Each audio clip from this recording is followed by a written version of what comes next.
Yeah, for the Federal Capital Territory, they say Abuja they planned. And they talk about every time, saying that they say Abuja they planned. See, some certain things not supposed to happen. But of recent, we can't hear them say no more open grazing or cow where they walk up and down. If Abuja they planned, as I go ask the man where they here with me today, why be say that now they start? Why they never start and since the cow they go up and down for Abuja, they just start. Now, but person you go follow me discuss the ban on open grazing and matter where they under. Now the Secretary Command and Control Center for FCT, in name na Peter Olumuji, in the I see there for television, I mean that, and then in charge of command and control. Everything we get to do with security for FCT. In the dancing my carry and come today, because the video I will show that later after I don't introduce himself, when I will not see the really main business for this no more open grazing. Good morning, sir. Good morning, my people. Well done today. We don't land. When I say no more open grazing, I mean within I talk. And when I see them, I say, I'm going to follow, see within. They want to watch this video of activities where they just do this week. What would they so?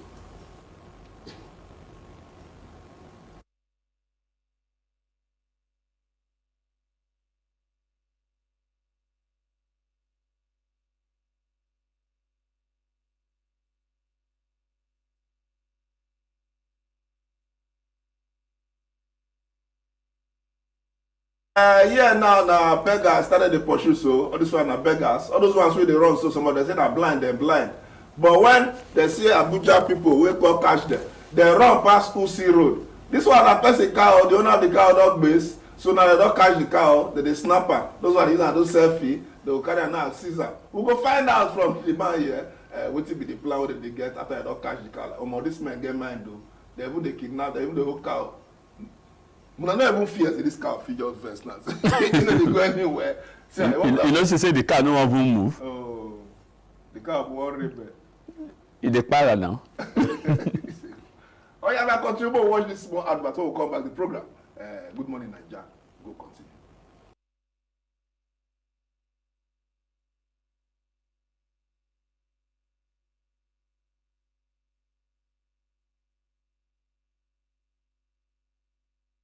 Continue this matter. Peter Olomiji, this matter now, how una feel when una go there, go to catch these people for FCT? Well, you know, say for FCT, there's a ban on this open grazing everywhere. You know, suppose allow your animal where you dey rear stray around anywhere. It's supposed dey for the confine of your house. Anywhere you rent. Or anywhere, no be anywhere where you rent. And you get the type of animal again where you supposed to keep for residential place. Residential place means say where people they stay. But we can't realize say some people they just allow the animal where they get, make it they go everywhere. Some go even come road, cause accident. Some go come road, cause road traffic obstruction. And the FCT administration, they talk say people will get this type of animal. No suppose allow them to do that because. But no be this thing no be today start. Now there they come. Some people go think say now this enforcement start. No, this enforcement don't dey on even during the past administration. Yes, but you just they say am now say they media. That's why it be like say we just dey start am. No, the enforcement don't dey on. You know, say Abuja Environmental Protection Board, now them, they in charge of all these aspects. And this is the work. If you see as they catch those animals, since some cows say no one will move. Even the cow don't know say they stop. No, the cow they say I get today. You understand? You want say you get human rights too. Yes, we know say even animals get their own rights. But because they get their own right, no means say they go come infringe. That means they go come do something against other people's rights. Because as they get rights, they get law and where they supposed to. You see that one back? Now this one now for even airport road. Now we don't catch this one though. Airport road. You can imagine say this cow, if you cross road, airport road na expresso. No be where vehicle supposed to slow down.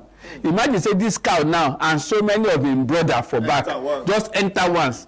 You know the beginning will go happen. But how after they go this kind of operation now? Yes. The boys with the headers, How did they take? Did they comply or did they give them issues? Say for people to understand, say they're not supposed to do some certain things. You supposed sanction them. Okay. Because you go see one header, he gets more than 100 cow as they move with. When we come, most of those cows will start with the run, but we go feel still catch one or two. And the Abuja Environmental Protection Board will be the arm of the FCTA, will be in charge of this. They don't meet with all their leadership before now. And the director of Abuja Environmental Protection Board still they meet with them. They tell them, say, government law na government law. You no fit disobey government law. You must abide by it. We know say these cows, they need to drink water, they need to eat grass. But no be this grass wey they plant for airport road or city center to beautify flower, na they go dey chop. No. E get where they suppose dey, where they go do all these things for them. So e get where FCTA keeps, okay, this one na area where would fit go graze. Now you know wetin they call ruga. Most of these people get their ruga. And e get pathway where they suppose they follow, where they no go come for city center, come inside town. But some of them don't come abandon that pathway. They come inside town. Now that one government no like. Okay. You understand? Because again, even when we interface with these people, one thing with this some of people no know be say when we dey interface with them, then too they tell us their own challenge. Because we say the inside bush na suppose dey. Then too even come they talk say some people they rush through their cow. That means that they steal their cow from them. Then too they fear me they no kidnap them inside forest. Ah, then they fear. Yes, this Fulani or this way these headers.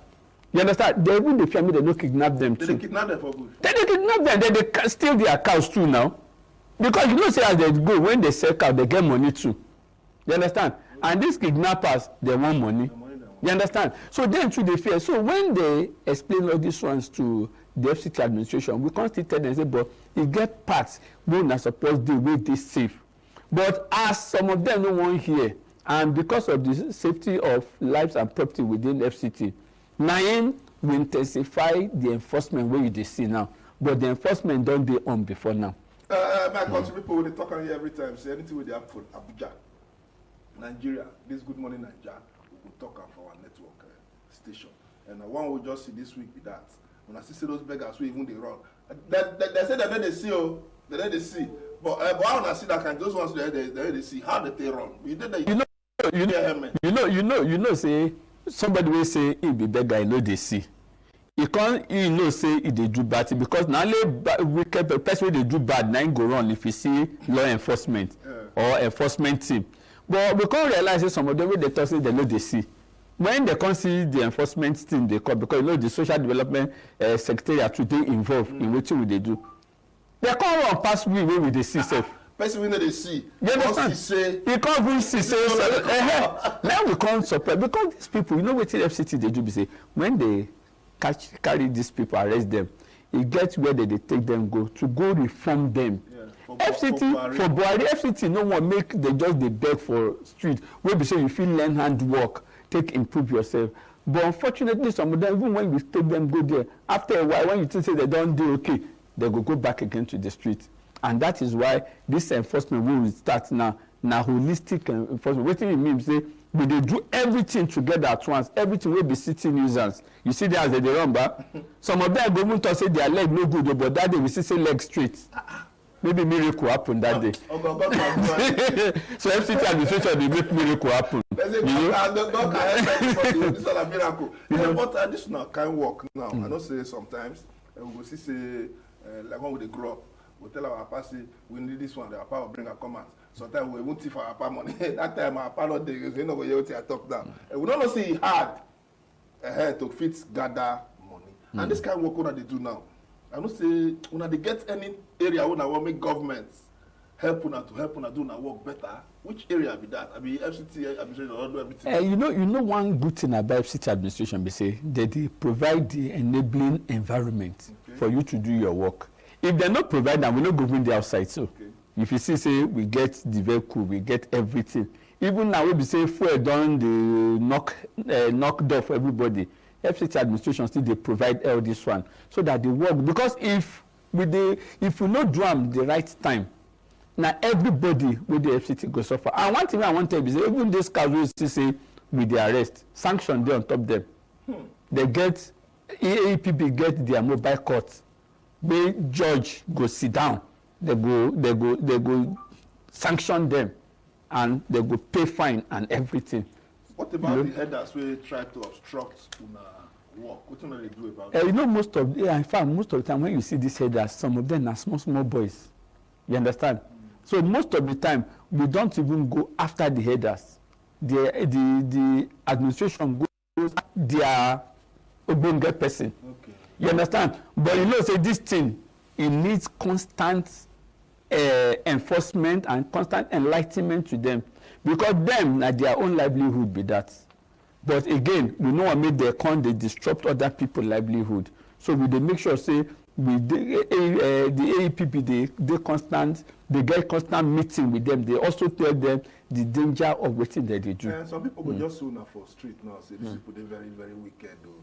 They very very wicked. When I don't see any need to put them for television and radio say from now on we don't want to see any car for road. We don't want to see this one for road. When they do that kind of advert. AEPP don't do so many. But again, when you put... I'm not saying for Good Morning Nigeria. No, they come now. Yeah. But you know, say, as we put time for TV, where they watch, these headers, they don't get TV where they watch.